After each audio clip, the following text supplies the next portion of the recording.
Kanhangad block പഞ്ചായത്തിന്റെ വാർഷിക പദ്ധതിയുടെ ഭാഗമായുള്ള വർക്കിംഗ് ഗ്രൂപ്പ് പൊതുയോഗം ബ്ലോക്ക് പഞ്ചായത്ത് ഹാളിൽ നടന്നു. Block panchayat president K Manikandan ഉദ്ഘാടനം ചെയ്തു.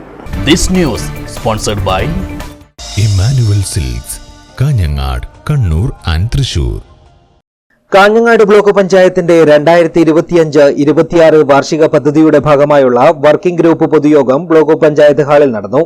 ദീർഘവീക്ഷണത്തോടെയുള്ള സുസ്ഥിര വികസന പദ്ധതികൾക്ക് രൂപം കൊടുക്കുന്നതോടൊപ്പം 2025 നവംബറിൽ പൂർത്തീകരിക്കാൻ കഴിയുന്ന പദ്ധതികൾക്ക് മുൻഗണന നൽകുമെന്ന് വർക്കിംഗ് ഗ്രൂപ്പ് പൊതുയോഗം ഉദ്ഘാടനം ചെയ്തുകൊണ്ട് block panchayat president K Manikandan പറഞ്ഞു.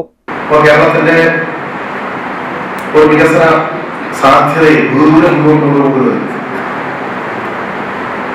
തദ്ദേശ ഭരണ സ്ഥാപനങ്ങളുടെ പദ്ധതി രൂപീകരണവുമായി ബന്ധപ്പെട്ടുകൊണ്ട് ഒട്ടേറെ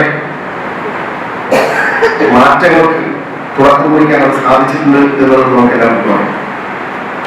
ഇപ്പൊ കേരളത്തിൽ ഓരോ ഗവൺമെന്റുകളും മാറി മാറി വരുമ്പോഴും ഓരോ ഗവൺമെന്റുകളും മുന്നോട്ടേക്ക് കൊടുക്കുന്ന ആ വികസന കാഴ്ചപ്പാടുകൾ ഫലപ്രദമായ രീതിയിൽ ജനകീയമായ രീതിയിൽ തന്നെ നടപ്പിലാക്കുന്നതിന് വേണ്ടി നമ്മുടെ തദ്ദേശ ഭരണ സ്ഥാപനങ്ങൾക്ക് ഓരോ ഘട്ടങ്ങളും സാധിച്ചിട്ടുണ്ട്.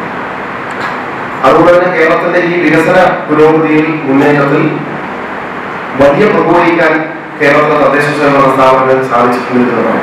Vice president K V Sreelatha അധ്യക്ഷയായി. ബ്ലോക്ക് പഞ്ചായത്ത് വികസനകാര്യ standing committee chairman M Abdul Rahman പദ്ധതി വിശദീകരണം നടത്തി.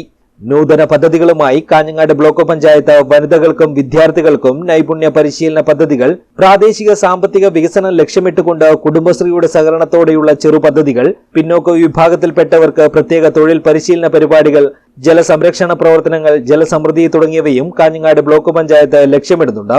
ക്ഷേമകാര്യ standing committee chairperson K Seetha, panchayat പ്രസിഡന്റുമാരായ M Kumaran, T Shobha, S Preetha, P Lakshmi, Pallikkara ഗ്രാമപഞ്ചായത്ത് vice president Nasnin Wahab, block panchayat secretary S Harikrishnan തുടങ്ങിയവർ സംസാരിച്ചു. News bureau, Kanhangad.